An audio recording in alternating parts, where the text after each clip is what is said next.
We've got another really smoky experiment going on here. We've got the molds in there. And I think you can see the wax dripping out. It's kind of spooky. I'm going to shut it real quick. We've got this going about 350 degrees to... it's really smoky in here.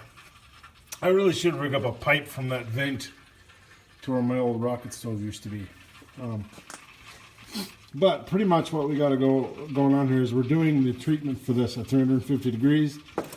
That's flirting with the flash point of that wax. I really don't like it, but I think we'll be okay. It's been in there for about a half hour already and it hasn't gone foof yet. But once we get it there and once I verify that all the wax is out of the molds, I'll raise it to probably all the way, 500 or 550, however high this thing goes. Then hold it there, and tomorrow, maybe later this evening, I'll be able to cast the handle on the pommel. But we'll pray it goes the first time. Most of the wax is out now, and I found some disturbing things in the pan when I pulled it out. I found the pieces of that insert for the tang, the inside of it. It apparently snapped off and dribbled out with the wax. So I'm gonna have to look at that mold. Hopefully it's still okay inside. And then it's still smoky. It's incredibly smoky in here. Nothing caught on fire though. So in here we're just gonna smoke out the last of it and make sure that these are cooked off really well. I don't want any wax residue inside that mold to cause bubbles. It's really interesting. I reclaimed more of that wax than I thought I would. I thought all this was just burning up in there. But no, that's probably 2/3 of what was in there. And a quick look inside. They're all cleaned out. These are nice and clean. And then these still got some hot glue to burn off. So what I'm going to do right away in the morning is burn these again at 350 for 3 hours, make sure all this is gone. Crank, like I said, crank it up to 500 and then blast them with a big torch right before I pour. All right, YouTube, we're ready to go on this here. First I got the furnace set up. I've got my brass prepared, cut in little bitty chunks so it fits really nice. Got the ladle, the crucible holder, and I got the tongs and all this stuff set up there. I've got my molds, or my ingot mold. Got sand to set the investment molds in, just in case there's a little bit of a leak. I've got the weed burner to preheat it even more than it already is. I don't know how well you can see it in here. There is no more smoke emitting from there. It's at 550 degrees. These have been at 550 for 3 hours. We're gonna leave, as I take them out, I'm gonna leave the others in there. And I've got the crucible preheated to 300 degrees. The reason I did that is it's been over a year since I've used it. And I don't want it to have any moisture in there when I turn the furnace on. It could explode, and last thing I want is a cracked crucible today. So I'm gonna go through and light the furnace and do all the stuff I do. And we'll come back in when this is ready to pour. You guys have seen me pour brass a few times, so the melting process is just a whole bunch of watching me stir a smoky furnace. So when I go get this set up and get ready to pull the mold out of the oven and stick it in the sand and blast it with a torch, do the last skim and pour, I'll go get my wife and she'll run the camera for me. We've been delayed. Long story short, didn't have as much gas as I thought I did. Wound up making a puck of solidified brass ash in the crucible. Luckily, I was able to put some aluminum in there just to get around it and loosen it up and dump it out. So, I've got to get 2 of those tanks if I'm going to keep doing this. I can't keep guessing how much stinking propane's in the tank. So, these will be okay at 500 degrees for a little while longer. They're going to have to be. I got to real quick make a run over to the station to fill that thing back up. I'm really frustrated. Today's not going anywhere like I wanted it to. It's not going great, but it's not going terrible. there's these. The only thing wrong with it is I got to build these parts up a little bit. Other than that, it seems to be good. This one here failed. The little hawkbill thing isn't there. Impressive though how the gating worked. We'll keep trying. I have a ton of hope for that one there, as well as that one. That one I'm not so sure about. We'll see. I'm absolutely all out of brass. That there has been burnt. It won't melt again. Unless there's no, I mean, I'd have to melt a pool of like zinc or tin or something to change that out. That's gonna go for scrap. But yeah, that shows promise. So does that one. I'll let you know when they cool off. Okay, they've cooled off, and I've sent the customer some questions about this stuff, the guy I'm building it for. Pretty much, this one here, the one I was just talking about, is the best one out of the whole batch. All I would have to do to fix it is build up these two little places right here. So I've sent him an email about that, or actually a video. I sent him a short video about it. And then what I'm going to do is do some testing to make sure that this piece here is strong enough. And if it is, I'll just replace this steel tang with that one. We won't drill a hole through or nothing. We'll just do that. If the piece I test snaps really easy because it's too brittle, then of course I'll have to drill a hole. But I'm hoping against hope that it'll just be strong enough the way it is. Then I'll just have to build that up, file it down, and it'll be beautiful, be perfect. Now the one that had the tang running through the center, of course, as I also explained, that broke off inside the mold, so I eliminated it. It would have been super cool. It would have just slid on. But it failed anyway. This is the one I was super hopeful about too. It looks like it did better on this end, but you see those separations? And right here you can see more. Maybe you can't. Where's a good place to... Yeah, right here. You see how you can see underneath that guy? Right there. This was so... The zinc was burnt out so bad in this. It was so bubbly and almost on fire that when it hit the mold, it just bubbled and bubbled and bubbled. You can see the surface is really icky. So, I don't know. I may try to salvage it. What I was going to do was smash, either cut this thing off here and smack it, or cut this piece off and smack it. It's the same mixture of metals. Touch of aluminum to replace the zinc that was leaving. So it's kind of like an aluminum bronze. It's fairly hard. Not as hard as the steels I'm dealing with though. And then when it came to making one of these, we had some issues. This one here is an absolute failure. You can see this went bad here. This was kind of interesting how that, I mean, the little spikes and stuff were coming along pretty good. That one bent. But out of the three, I never did get one. See, this one's not complete. Yeah, it's just, this is junk. This one's a little better. I mean, you can see some of the more of the details here. But still, there's ones that are completely missing or not connected. I don't know. This one might be salvageable. Maybe I was... Oh, yeah. Yeah. Huh. Maybe I can make this one work, by George. I thought it was missing a lot more spikes than it is, but apparently it isn't. I can work with him a little bit. I don't know. I might try this one. Worst case scenario, though, I did email him about this option, too, is to actually just use this and cut it off and drill a hole in the back and mount it in there. It's brass. That's brass. It will, once I buff it and age it a little, it'll all look the same. A few options to go on anyway. But first I'm going to go out and probably cut this piece off here and beat on it with a hammer severely with extreme prejudice to see how it work hardens. Because that will determine whether or not this section right here is strong enough. It'll still be in there and probably have 2 bolts through it.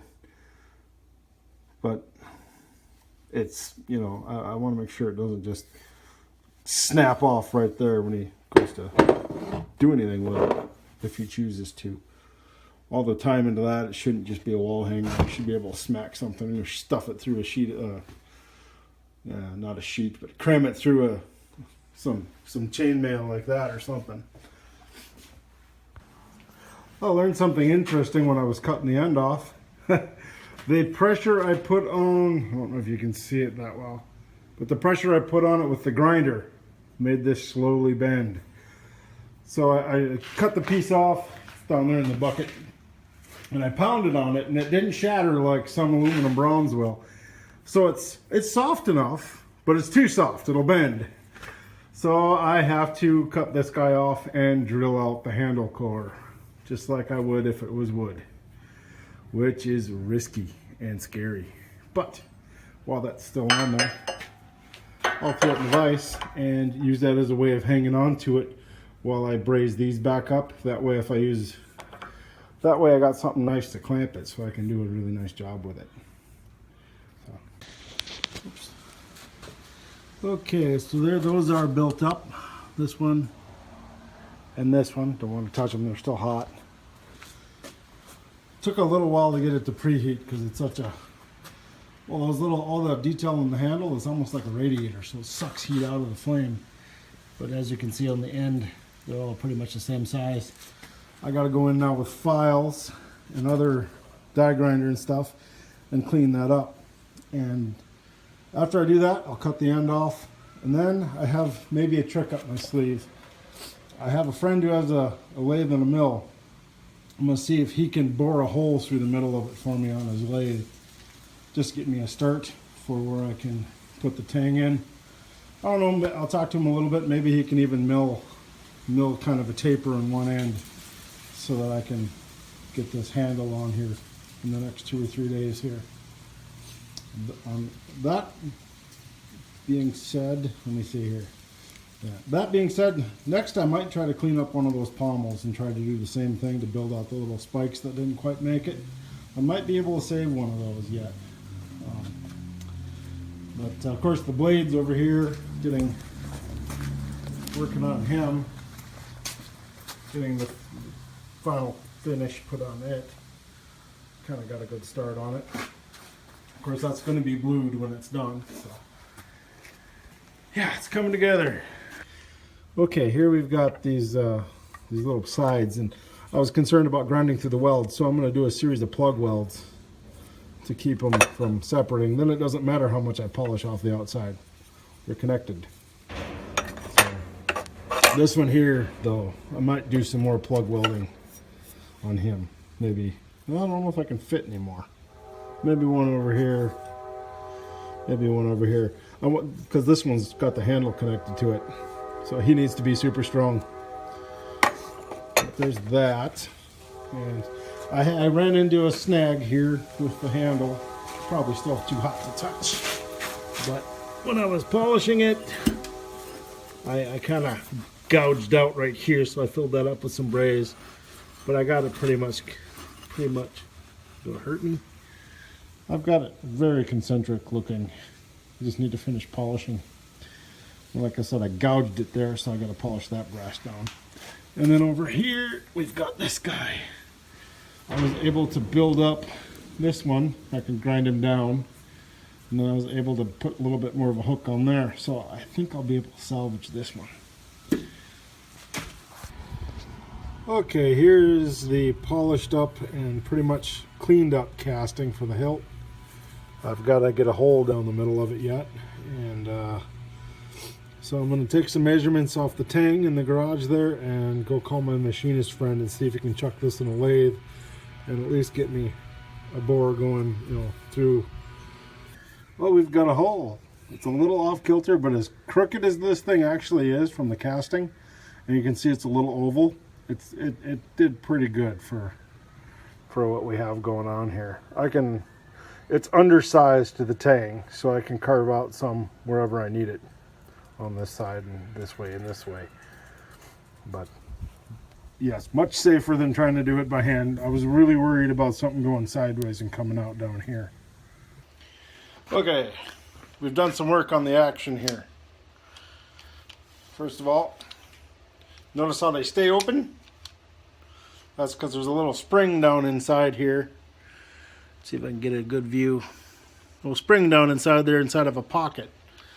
so that when you have to manually close it, and then the lock keeps it that way until you push this, and then it pops open.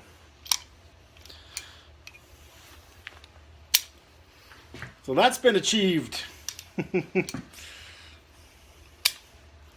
I'm just waiting for feedback from the customer whether or not we're going to use this handle or use this one. He really likes the grooves on these. I may offer to cut them in, but to me, I kind of made a judgment call without asking him. To me, this weakens the handle excessively.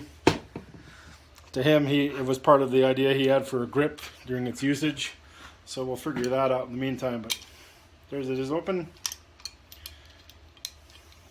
And like I said, sometimes it's sticky. Still gotta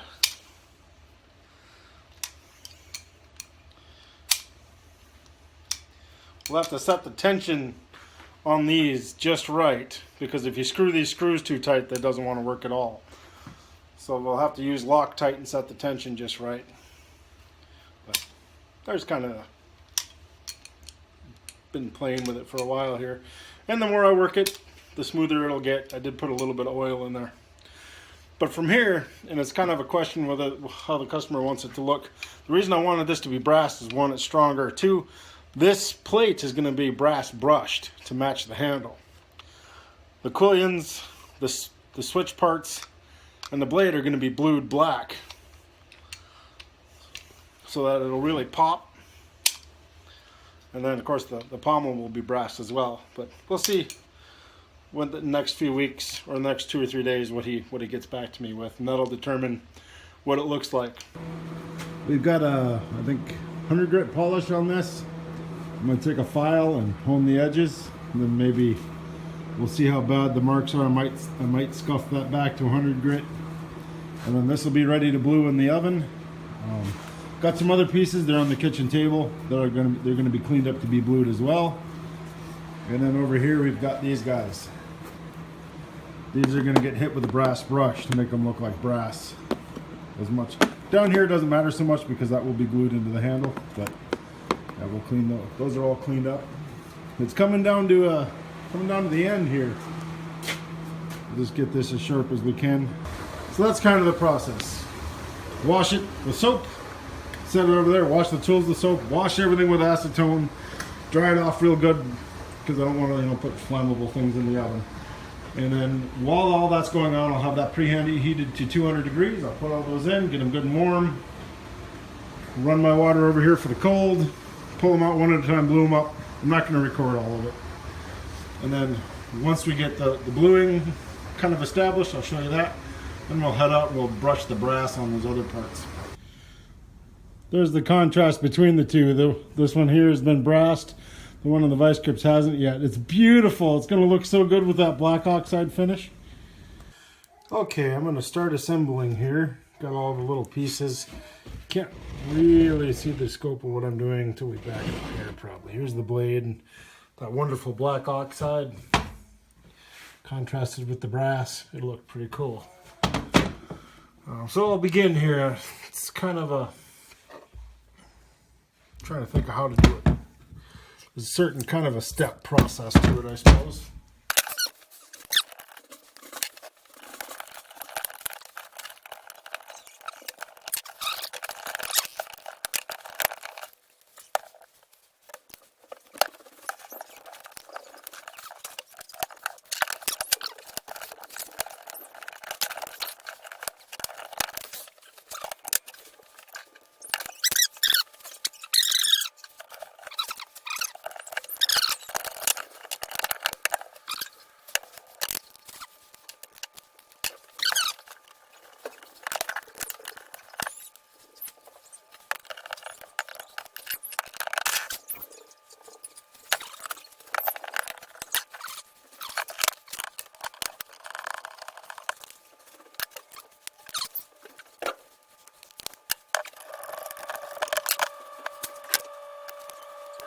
Okay, here's that contrast I was talking about, the brass versus the nice black. These shiny spots are where I use stainless TIG rod to weld these pieces together. The bluing does not affect the stainless. So it's the same effect as what would happen if you etched Damascus, pretty much. But now here's the question. Do we continue the theme of brass? Looks nice and seamless. Or do we do a matte copper finish? That's the question. So I'm going to find out tonight what he wants to do there. I have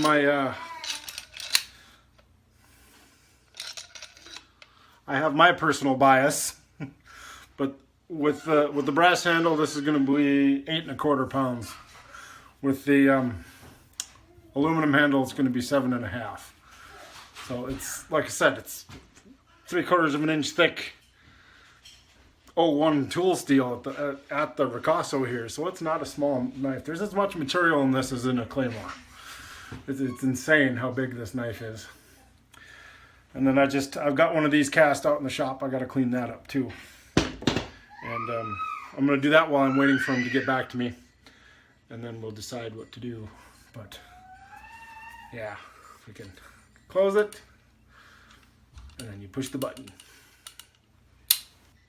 There it is. Pretty nice. So this part's done. That's my little boy screaming. He's so excited now. Actually, I think he's just probably trying to eat something, and maybe he's either not getting it fast enough or doesn't like it. Here it is, ladies and gentlemen. All finished. Blued blade, blued guard, functional spring. A copy of that little mace head that I cast, and the aluminum flashlight handle that originally came with it. He decided last minute to actually get concerned about the weight of this thing. Right now this dagger is 7 pounds. There it is, finished.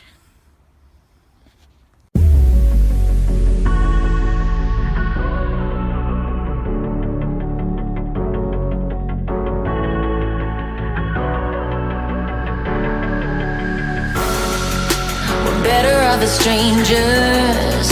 Believe me when I say, loving me is loving danger. Your heart is bound to break. I walk alone in the night, 'neath the pale moon, loving's for the fools.